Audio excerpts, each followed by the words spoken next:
There's something magical about feeding many people with few ingredients, and I believe that what I'm cooking today does achieve just that. Today I'm featuring a beautiful, wholesome, hearty beef and barley soup.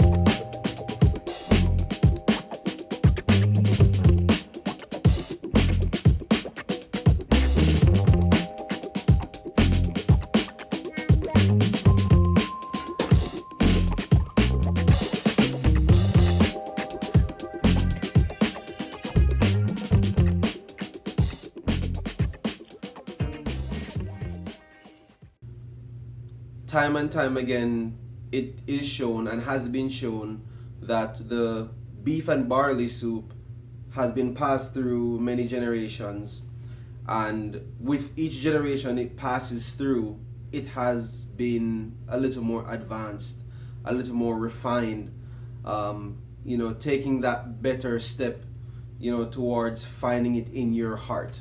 Now, today I simply want to show you how to make this wonderful soup.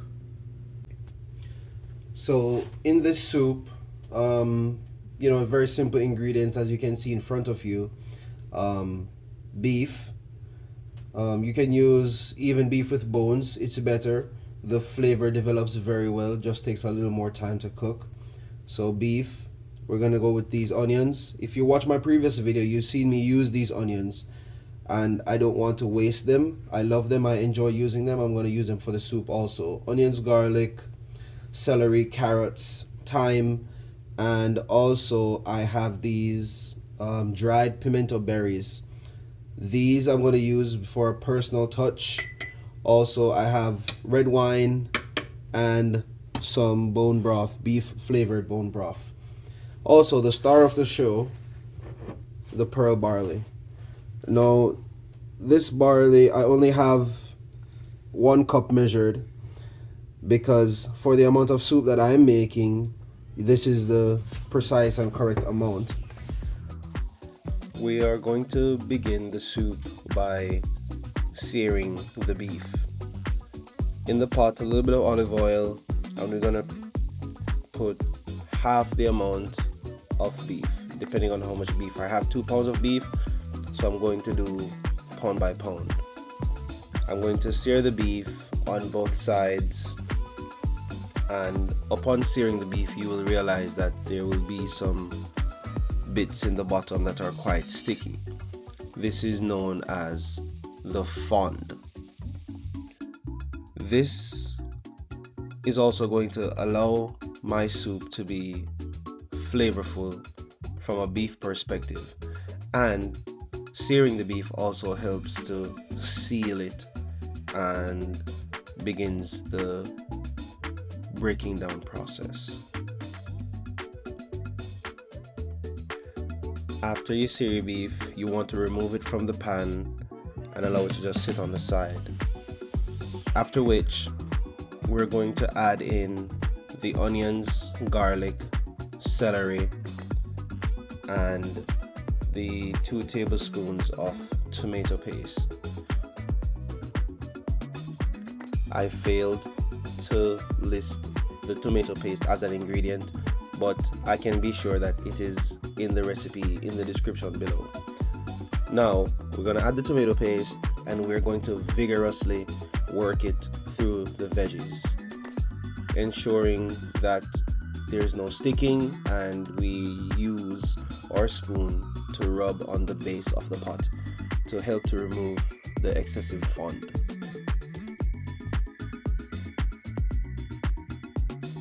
After which, you're going to add your red wine and allow it to reduce by half.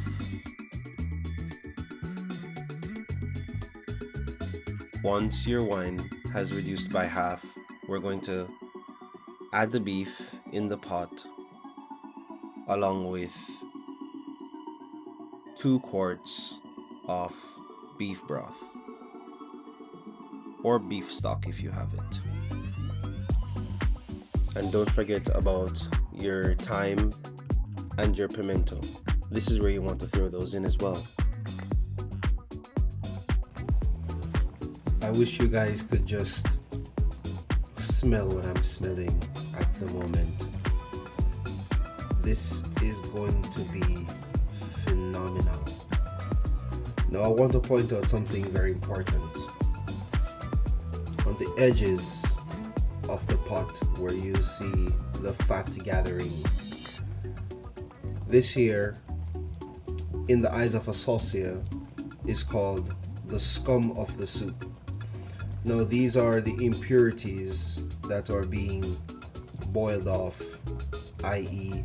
removed from the meat.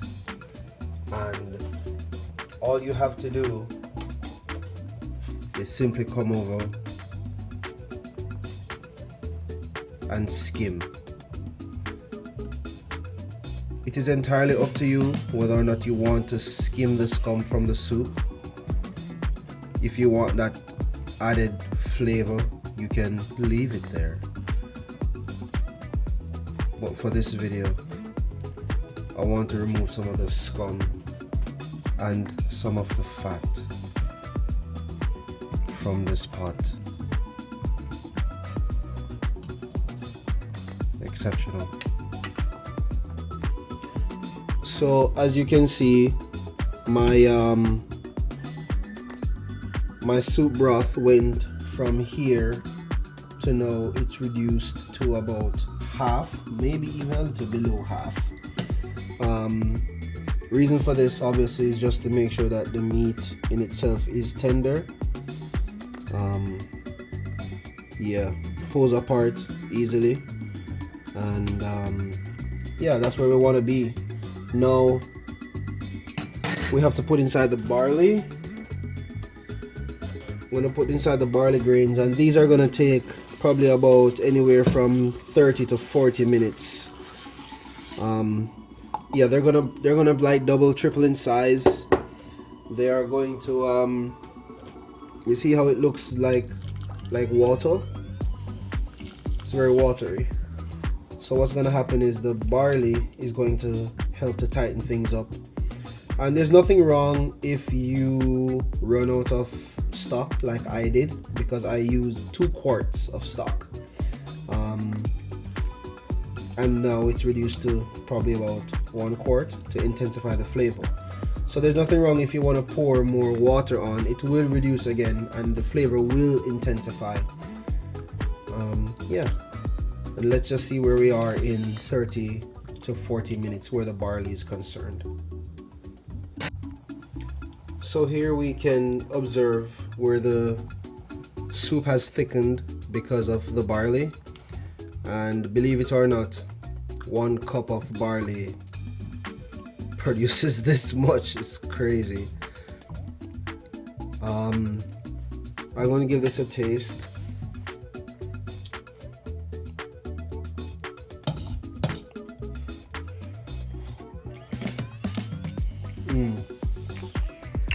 Yep, this is ready,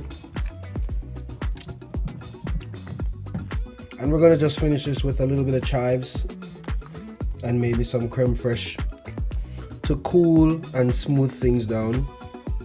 But you don't really need it, but I'm telling you, just the texture of it, you can feed an army with this thing, man.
little time consuming, but the effort is well worth the soup.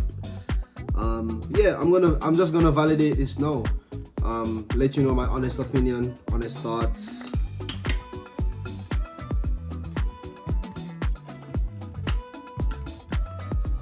Something wrong. Yeah, man, something definitely wrong. We need to talk to the chef. Hold on there, chef. But on a serious note, this is amazing. Use beef with bones if you have it. It will give the soup a better flavor. I would have to admit that, you know, that is true. But yeah, the recipe will be posted in the description of the video if you want to just take that and cook it for whoever you want to, even if it's for yourself. Like, share, give me your honest comments, subscribe to the channel if you haven't already. I appreciate the effort of people taking the time out to watch my videos. I'm extremely grateful. At present moment of recording, I have surpassed 100 subscribers. I do have 105 at the time of recording now. And I just want to say thank you to everyone who has tuned in, supported me so far. I have so much more to do, so much more to give you guys, and I promise never ever to bore you with these videos. They are exciting, and I just can't wait to do more with you guys. Yeah, thank you very much.